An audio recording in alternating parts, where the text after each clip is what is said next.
সুপ্রিয় দর্শক, আপনাদের সবাইকে আমন্ত্রণ জানাচ্ছি এনটিভি নিয়মিত স্বাস্থ্য বিষয়ক আয়োজন স্বাস্থ্য প্রতিদিনে। আমি নুসরাত জাহান দীপা আপনাদের সঙ্গে রয়েছি। দর্শক, আপনারা নিশ্চয়ই সবাই জানেন যে স্বাস্থ্য প্রতিদিন অনুষ্ঠানে আমরা সবসময় গুরুত্বপূর্ণ কিছু বিষয় নিয়ে আলোচনা করে থাকি। আমাদের আজকের আলোচ্য বিষয় হচ্ছে বায়ু দূষণের চাপে বাংলাদেশ। আর এই চমৎকার বিষয়টি নিয়ে কথা বলার জন্য আজ আমাদের সঙ্গে স্টুডিওতে উপস্থিত রয়েছেন একজন বিশেষজ্ঞ চিকিৎসক। আলোচনা শুরু করব, তবে তার আগে আমরা পরিচিত হয়ে নিচ্ছি আমাদের সেই অতিথির সঙ্গে। ডাক্তার ইকবাল হাসান মাহমুদ 1955 সালের অক্টোবর মাসে ঢাকা জেলায় জন্মগ্রহণ করেন। তিনি 1979 সালে এসএসএমসি মেডিকেল কলেজ থেকে এমবিবিএস ডিগ্রি অর্জন করেন। এরপর তিনি চিকিৎসা বিজ্ঞানে উচ্চতর পিএইচডি ডিগ্রি লাভ করেন। বর্তমানে তিনি ল্যাভএইড হসপিটালে বক্ষব্যাধি বিভাগের কনসালটেন্ট হিসেবে কর্মরত। আপনাকে স্বাগত জানাচ্ছি আমাদের আজকের অনুষ্ঠানে।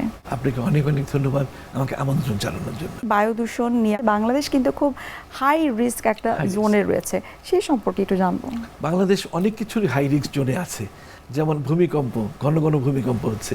সবচেয়ে বড় রিস্ক যেটা, সেটা হচ্ছে বায়ু দূষণ। ঢাকা বলুন বা অন্যান্য বড় বড় যে মেট্রোপলিটন সিটি বলুন, এগুলো কিন্তু সারা বিশ্বের মধ্যে বায়ু দূষণের দিক দিয়ে শীর্ষ পর্যায়ে রয়েছে।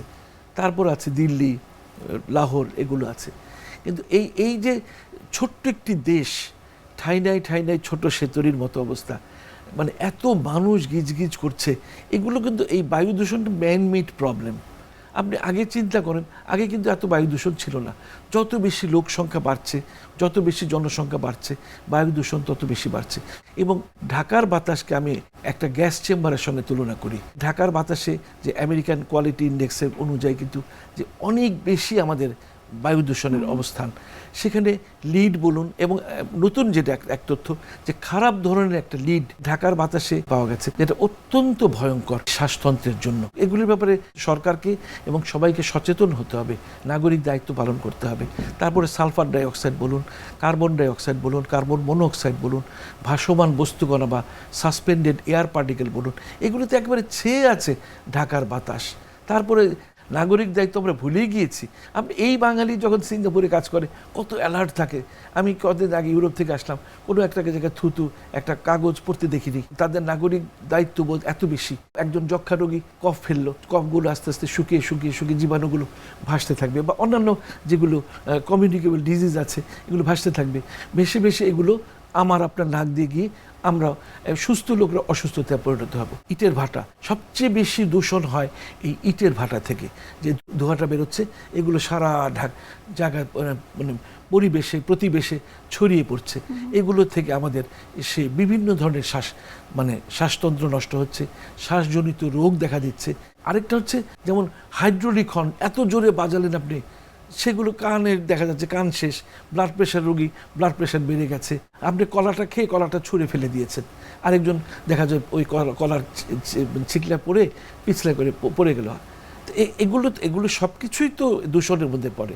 আমাদের মানসিকতার দূষণকে কিন্তু সরাতে হবে, তাহলে কিন্তু আমরা বাংলাদেশকে দূষণ মুক্ত করতে পারবো। ঢাকার বাতাসের টক্সিসিটির কোন কোন ধরনের ডিজিজগুলো আসলে তৈরি হতে পারে?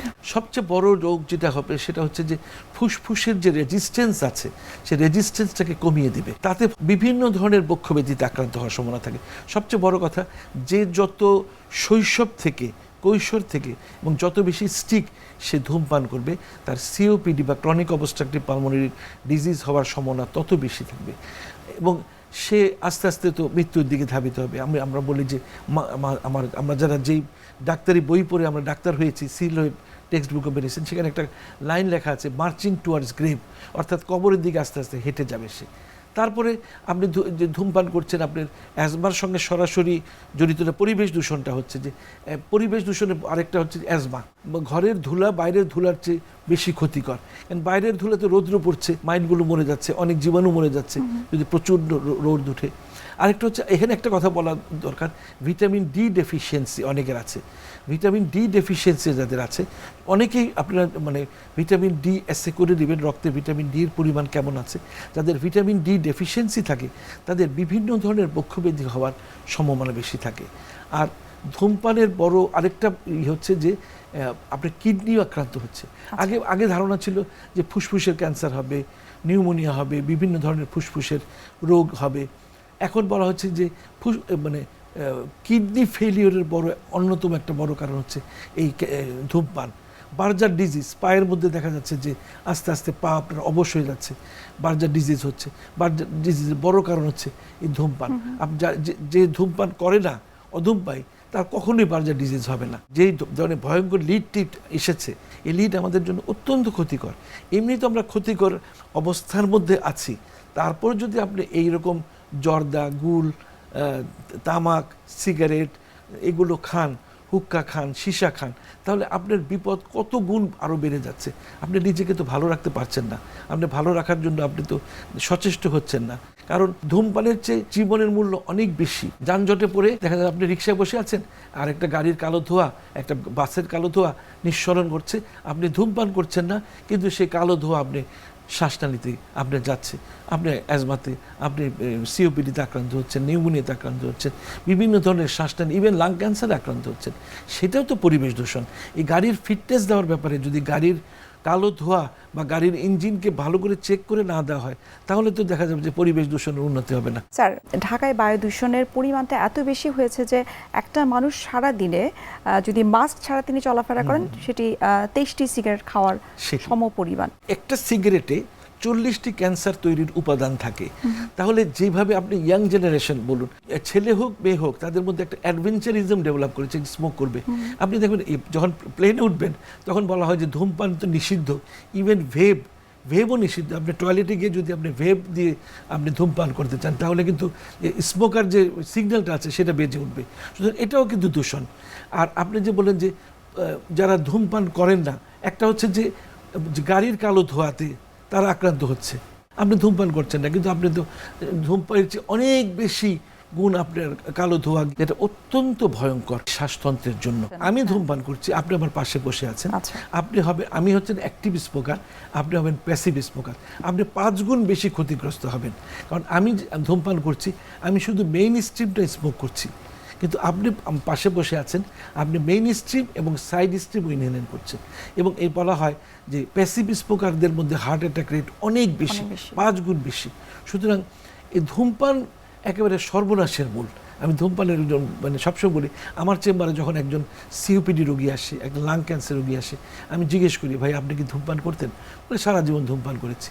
বলে এখন তো ধূমপান বন্ধ করেন, 2 মাস 3 মাস ধরে ধূমপান করছি না। আমি এখন ধূমপান বন্ধ করলেও তো আপনার লাভ নেই, যা ক্ষতিগ্রস্ত হওয়ার ক্ষতি তো হয়েই গেছে, এখন আর নতুন করে ক্ষতি হওয়ার কোনো সুযোগ নেই। আপনার ডিজিজ প্রসেস অলরেডি শুরু হয়ে গেছে। সুতরাং ধূমপানকে বন্ধ করতে হবে। এবং এই সীসা বলুন, আজকাল যে সীসা লাউঞ্জ হয়েছে, সীসা লাউঞ্জ, এগুলো বন্ধ করতে হবে। এখানে বিভিন্ন অসামাজিক কাজ হয় এবং এই সীসার মধ্যে অনেক মাদক ঢুকিয়ে দেওয়া হয়। এই নতুন প্রজন্ম বলুন বা মধ্যম প্রজন্ম বলুন, এরা মাদকে আসক্ত হয়ে এরা অকার্যকর হয়ে পড়ছে। কিছু নিকোটিন ফ্রি ভেব আছে, সেগুলো আমি মনে করি না নেওয়া ভালো। এগুলো যত অ্যাভয়েড করা যায় ততই ভালো। আপনি যদি ধূমপান মুক্ত থাকতে চান, আপনি ভেব মুক্ত থাকতে চান, আপনি তামাক, জর্দা এগুলো আপনি খাবেন না। আপনি শুধু আপনার নেশাটা একটা হতে পারে, শুধু রং চা আপনি খাবেন গরম, বিশেষ করে শীতকালে, সেটা করতে পারে। এছাড়া তো আর নেশা করার কোনো কারণ নেই।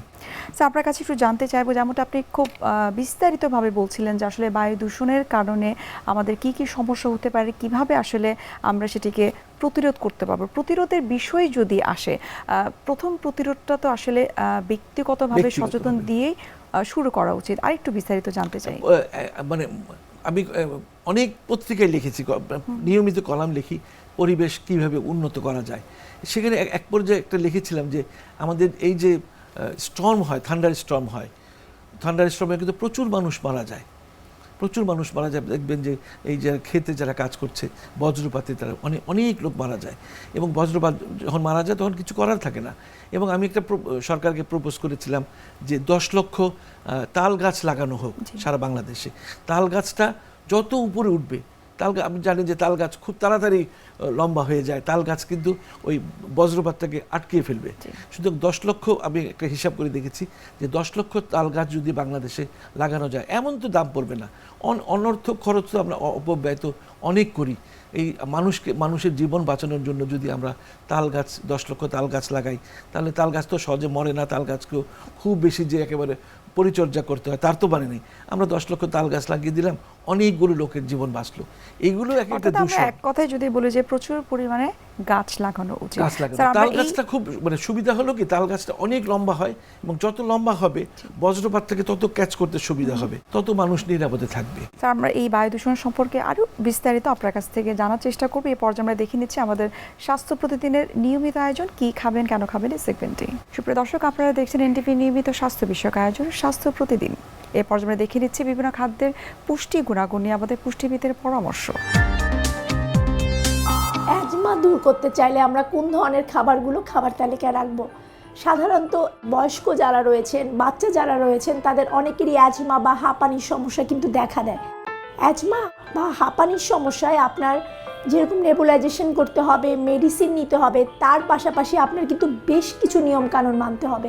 এর সাথে সাথে আপনার পুষ্টির দিকেও কিন্তু একটু খেয়াল রাখতে হবে, কারণ অ্যাজমা রোগীদের যদি সঠিক খাবার তালিকা মেনটেন না করে, তাহলে কিন্তু তাদের এই ঠান্ডা, কাশি পাশাপাশি কিন্তু শ্বাসকষ্টের সমস্যাটা বেড়ে যায়। প্রথমে যেটা করতে হবে, অ্যাজমার রোগীরা যারা রয়েছেন তাদের কিন্তু সঠিক যে ওজন বা হেলদি ওয়েট যেটা রয়েছে এটা মেনটেন করতে হবে।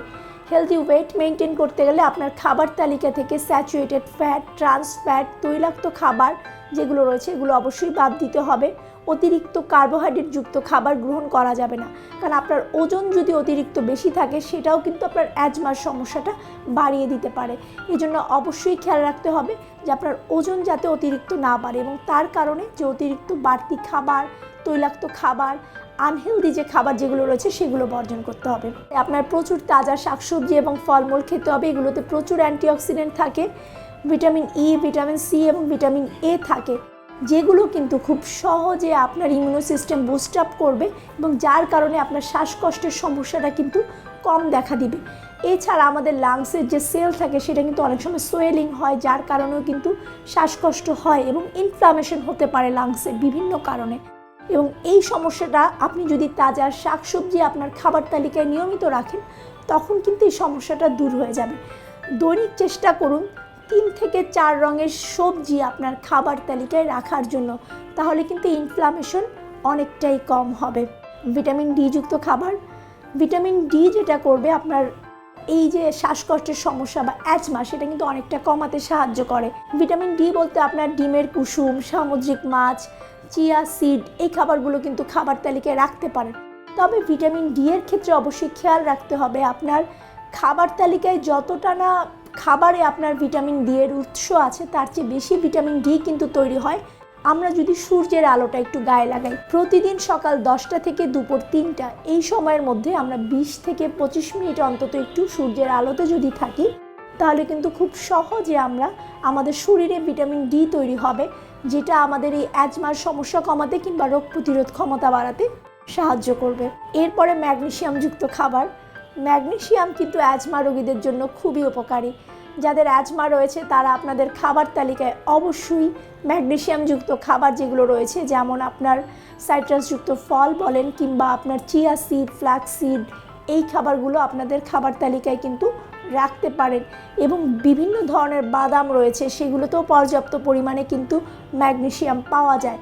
তার জন্য প্রতিদিন আপনারা 1 মুঠ করে বাদাম রাখতে পারেন, 1 মুঠ করে বীজ কিন্তু আপনাদের বা সিডস যেগুলো রয়েছে, ফ্ল্যাক্স সিড বা চিয়া সিড বলেন, পামকিন সিড রয়েছে, সানফ্লাওয়ার সিড রয়েছে, এগুলো কিন্তু খাবার তালিকায় রাখা যেতে পারে।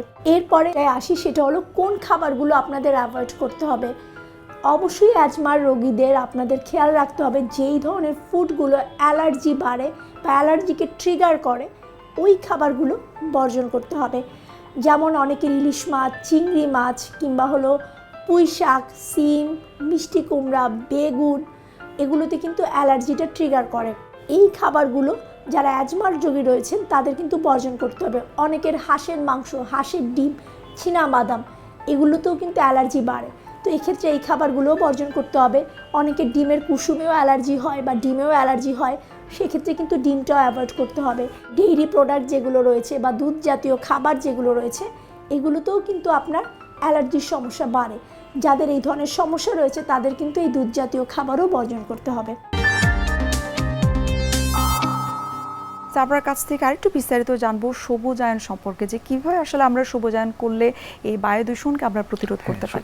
এটা একটা সুন্দর কথা বলেছেন যে আমাদের যে কি করার আছে, প্রচুর গাছ লাগাতে হবে। গাছ আমাদেরকে এই পরিবেশকে অনেক সুরক্ষা দিবে, কারণ আমরা জানি যে গাছ আমাদেরকে অক্সিজেন দেয়, গাছ কার্বন ডাইঅক্সাইডটাকে শুষে নেয়। এই অক্সিজেনের যে একটা ঘাটতি হয়ে গেছে, যত বেশি গাছ লাগাবো আমরা, যত বেশি সবুজায়ন করব, সেটা ফলের গাছ হোক, ফুলের গাছ হোক, গাছ লাগাতে হবে, গাছ দিয়ে ভরে ফেলতে হবে। আমি তো কয়েকদিন আগে যুক্তরাষ্ট্র থেকে আসলাম, সেখানে গাছের ছড়াছড়ি, প্রচুর গাছ, এবং গাছ থাকাতে ওখানে অক্সিজেনের প্রচুর আধিক্য দেখা যায়, এবং বিভিন্ন ধরনের যে মানে রোগের হাত থেকেও তারা নিষ্কৃতি পায়। আমাদের সবুজায়ন করতে হবে, একটি গাছ কাটলে দুটি গাছ লাগাতে হবে, একটা স্লোগান ছিল। শুধু গাছ যতটুকু সম্ভবভাবে গাছ কাটবো না, আমরা গাছকে সুরক্ষা দিব, গাছের পরিচর্যা করব। আপনাকে অসংখ্য ধন্যবাদ এই বায়ু দূষণ সম্পর্কে এত বিস্তারিত আমাদেরকে বলার জন্য, এবং শুভকামনা রইল এনটিভির পক্ষ থেকে। আপনাকে অনেক ধন্যবাদ, এবং এনটিভির দর্শক আপনাদের জন্য রইল অনেক শুভকামনা। সুপ্রিয় দর্শক, এতক্ষণ আপনারা দেখছিলেন এনটিভি নিয়মিত স্বাস্থ্য বিষয়ক আয়োজন স্বাস্থ্য প্রতিদিন। এই পর্যায়ে আমরা দেখে নিচ্ছি আমাদের আগামী পর্বে কি থাকছে।